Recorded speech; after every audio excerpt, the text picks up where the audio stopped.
Hi everyone, आज हम लोग data structure and algorithm subject का फर्स्ट चैप्टर पढ़ने वाले, फर्स्ट यूनिट पढ़ने वाले, इंट्रोडक्शन टू डेटा स्ट्रक्चर। हम लोग थर्ड सेमेस्टर के जो डीए से data structure and algorithm subject है उसका फर्स्ट चैप्टर पढ़ रहे हैं। इसमें सिर्फ इंट्रोडक्शन है इस सब्जेक्ट के बारे में कि आपको इस सब्जेक्ट में क्या क्या पढ़ना है।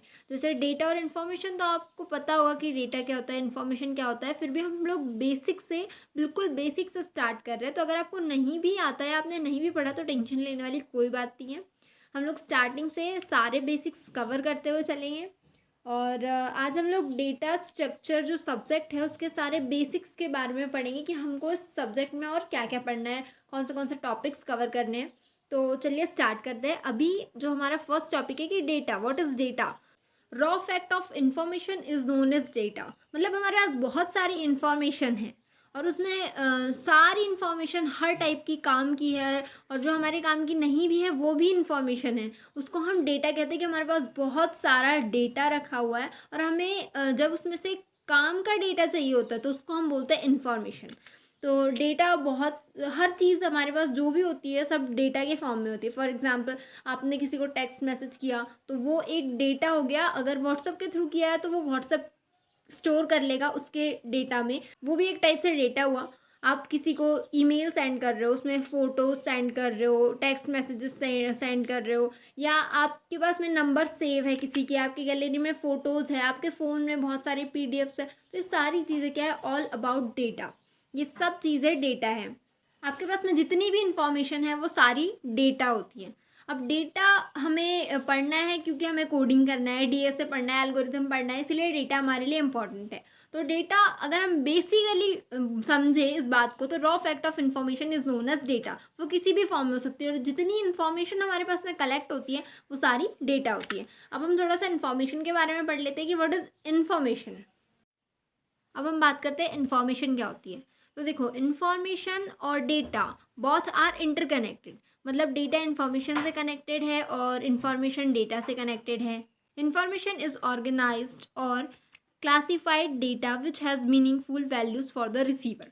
डेटा, हमारे पास में बहुत सारी इन्फॉर्मेशन होती है, सारे चीज़ों की इन्फॉर्मेशन, जो काम की है, जो काम की नहीं है, सब चीज़ों की, मतलब सारी चीज़ें हमने इकट्ठा कर ली है। और जैसे स्टोर रूम में नहीं होता, सारी चीज़ें होती है, जो काम की होती है वो भी रख देते हैं हम, और जो नहीं काम की होती है वो भी रख देते हैं। जब भी जो चीज़ का काम पड़ता है वो उठाकर लेकर आते हैं। तो ऐसा है कि डेटा डेटा है तो स्टोर रूम, मतलब बहुत सारी चीज़ें वहाँ पे रखी हुई है। और जो हमारे लिए इम्पॉर्टेंट है वो हम इंफॉर्मेशन, उसको हम बोलेंगे इन्फॉर्मेशन, वो हमारे लिए इन्फॉर्मेशन है। तो उस डेटा में से हम कुछ इन्फॉर्मेशन निकालेंगे जो हमारे काम के लिए है। जैसे इन्फॉर्मेशन इज़ ऑर्गेनाइज्ड और क्लासिफाइड डेटा। तो जो इन्फॉर्मेशन होती है वो ऑर्गेनाइज्ड डेटा होता है, उसका एक पैटर्न होता है, अरेंज होता है वो अच्छे तरीके से। तो ये होती है इन्फॉर्मेशन। अब यहाँ पर हमने डेटा और इन्फॉर्मेशन तो पढ़ ली है। अब हम डेटा स्ट्रक्चर के बारे में पढ़ेंगे, थोड़ा सा क्लासिफिकेशन ऑफ डेटा स्ट्रक्चर पढ़ते हैं। Data structure is a storage that is use to store and organise data. हम जिस भी टाइप का, फॉर एग्जांपल, हम जिस भी टाइप का डेटा कंप्यूटर को प्रोवाइड कर रहे हैं तो वो किसी न किसी मेमोरी लोकेशन पे उस डेटा को सेव कर रहा होता है। तो उसको ईज़ी करने के लिए, इस प्रोसेस को ईज़ी करने के लिए कि किस टाइप का डेटा है और किस मेमोरी लोकेशन पे कंप्यूटर को सेव करना है उस डेटा को, और उस डेटा को अरेंज करने में, उसको स्टोर करने में डेटा स्ट्रक्चर हेल्प करते हैं हमारी। तो डेटा स्ट्रक्चर बेसिकली एक स्टोरेज है डेटा को स्टोर करने के लिए और ऑर्गेनाइज करने के लिए। It is a way of arranging data on a computer so that it can be accessed and updated efficiently. मतलब डेटा स्ट्रक्चर की हेल्प से हम उसको अपडेट कर सकते हैं और इजीली हम उसको स्टोर करवा सकते हैं। हमने ये समझ लिया कि डेटा स्ट्रक्चर क्या होता है। डेटा स्ट्रक्चर एक स्टोरेज होता है जो कंप्यूटर को प्रोवाइड करता है, बताता है, लोकेशन प्रोवाइड करता है कि कहाँ किस टाइप का डेटा स्टोर करवाना है। अब हम classification of data structure topic पे आते हैं कि कितने टाइप के डेटा स्ट्रक्चर है। तो देखो, डेटा स्ट्रक्चर में दो टाइप है, लीनियर डेटा स्ट्रक्चर और non linear data structure. Linear data structure के भी दो टाइप है, एक तो स्टैटिक डेटा स्ट्रक्चर और डायनेमिक डेटा स्ट्रक्चर। और नॉन लीनियर डेटा स्ट्रक्चर में ट्री, ग्राफ ये उसके 2 टाइप्स है। ये सारे जो ट्री और ग्राफ जो दोनों हमारे जो टॉपिक है ये हम आगे पढ़ने वाले एज अ चैप्टर्स। ये यूनिट्स है आपकी, तो आगे हम ये पूरा जो चैप्टर है ये कवर करेंगे। देन स्टैटिक डेटा स्ट्रक्चर का एक टाइप है एरे। एरे भी पढ़ेंगे हम, क्योंकि ये भी एक यूनिट है हमारी डेटा स्ट्रक्चर एंड एल्गोरिदम में। डायनेमिक डेटा स्ट्रक्चर में क्यू और स्टैक और लिंक्ड लिस्ट, ये सारे भी आगे यूनिट है, तो ये हम आगे पढ़ेंगे। अब हम बात करते हैं कि लीनियर डेटा स्ट्रक्चर क्या होता है और नॉन लीनियर डेटा स्ट्रक्चर क्या होता है। लीनियर डेटा स्ट्रक्चर वो डेटा स्ट्रक्चर है जहाँ जितना भी डाटा आप प्रोवाइड करते हो या इन्फॉर्मेशन प्रोवाइड करते हो वो सारी सीक्वेंस में अरेंज होती है। एक फॉर्म होता है, एक पैटर्न होता है उसका, और वो अच्छे से अरेंज करके फिर प्रोवाइड की जाती है। आपको बहुत सारी फाइल्स लाके दे दी है किसी ने और बता दिया है कि आपको ये पेज फाइंड आउट करना है, तो आपके पास बहुत सारी फाइल्स है, पूरी उथल पुथल है, कोई सीक्वेंस में जमी नहीं है, आपको पता नहीं है जो आपको फाइंड आउट करने के लिए बोला है जो पेज वो किस फाइल में, तो आपको पूरा फाइंड आउट करना पड़ेगा, उसमें से सारी फाइल्स चेक करनी पड़ेगी एक एक पेज पर। अगर आपके पास बंच भी ला कर रखा है किसी ने फाइल्स का, पर वो सीक्वेंस में जमा है, उसके ऊपर लिखा है कि हाँ इसके अंदर ये डॉक्यूमेंट है और इस फाइल के अंदर ये डॉक्यूमेंट है, तो वो जो सीक्वेंस वाला है, जो सीक्वेंस वाला बंच दिया है आपको, वो है आपका लीनियर डेटा स्ट्रक्चर। और जो उथल पुथल वाली बहुत सारी फाइल्स लाके दी थी आपको, जिसमें आपको ज़्यादा मेहनत करना है, वो है नॉन लीनियर डेटा स्ट्रक्चर। तो लीनियर डेटा स्ट्रक्चर में सारी चीज़ें सीक्वेंस वाइज होती है, सारा डेटा सीक्वेंस वाइज होता है, इसका एक प्रॉपर पैटर्न होता है, और इसमें आपको अगर कोई चीज़ फाइंड आउट भी करनी है तो आप इजीली फाइंड आउट कर सकते हो। अब हम बात करते हैं नॉन लीनियर डेटा स्ट्रक्चर के बारे में।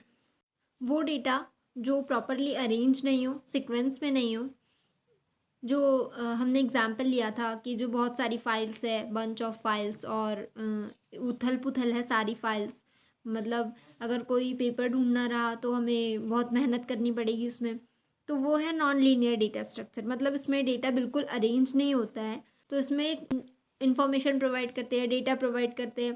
तो नॉन लीनियर डेटा स्ट्रक्चर में जो डेटा होता है वो सीक्वेंसली अरेंज नहीं होता, किसी सीक्वेंस में नहीं होता, किसी पैटर्न में नहीं होता, और इसके एग्जांपल्स है ट्री और ग्राफ्स। तो ये था लीनियर और नॉन लीनियर डेटा स्ट्रक्चर में डिफरेंस, कि लीनियर डेटा स्ट्रक्चर अरेंज होता है सीक्वेंस में और non linear data structure arrange नहीं होता है।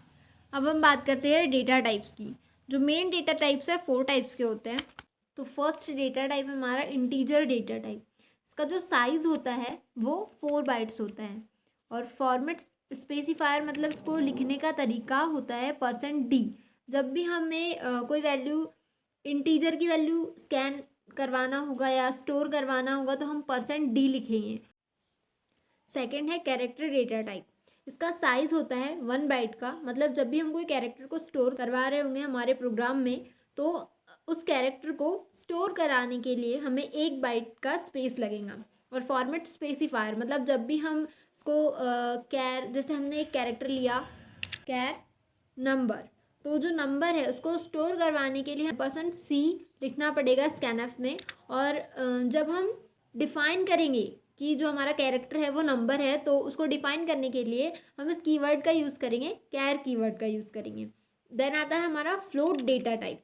फ्लोट डेटा टाइप जो भी हम फ्लोट डेटा टाइप में क्या होता है, पॉइंट वाली सारी वैल्यूज़ आ जाती है, जैसे 4.5।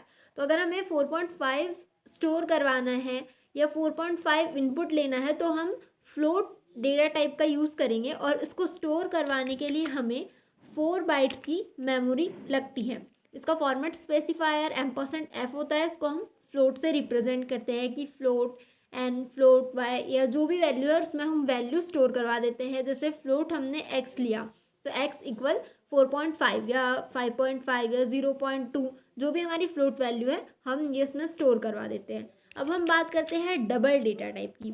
तो डबल डेटा टाइप का जो स्टोरेज होता है वो 8 बाइट्स का होता है, कि हमें अगर कोई डबल वैल्यू को स्टोर करवाना है तो हमें 8 बाइट्स की मेमोरी लगेगी। इसका फॉर्मेट स्पेसिफायर होता है %lf, और उसको रिप्रेजेंट किया जाता है डबल से। अगर कोई इनपुट लेना है डबल वैल्यू का तो हम डबल और फिर जो भी हमने वेरिएबल डिफाइन किया है वो लिख देंगे उसके बाद, और उसको स्टोर करवाने के लिए %lf का यूज़ किया जाता है। तो ये हमने आज पढ़ा data types, data information, data structure, linear data structure और नॉन लीनियर डेटा स्ट्रक्चर। और इसके बाद के जो टॉपिक्स हैं हमारे वो हम नेक्स्ट वीडियो में पढ़ेंगे। और सारी जो वीडियोस हैं मैं एक प्लेलिस्ट बना दूंगी, तो आप सारी वीडियोस देख सकते हैं डेटा स्ट्रक्चर और एल्गोरिदम की। आने वाली वीडियोस में हम लोग सारे चैप्टर्स, सारे टॉपिक्स कवर कर रहे होंगे, तो आप सब्सक्राइब कर लीजिए ताकि आपका कोई भी वीडियो या कोई भी टॉपिक मिस ना हो जाए। वीडियो अच्छी लगी हो तो लाइक कर दीजिए, और अगर कोई भी डाउट है आज की वीडियो से रिलेटेड तो आप मुझे कमेंट करके पूछ सकते हैं। Thank you for watching this video.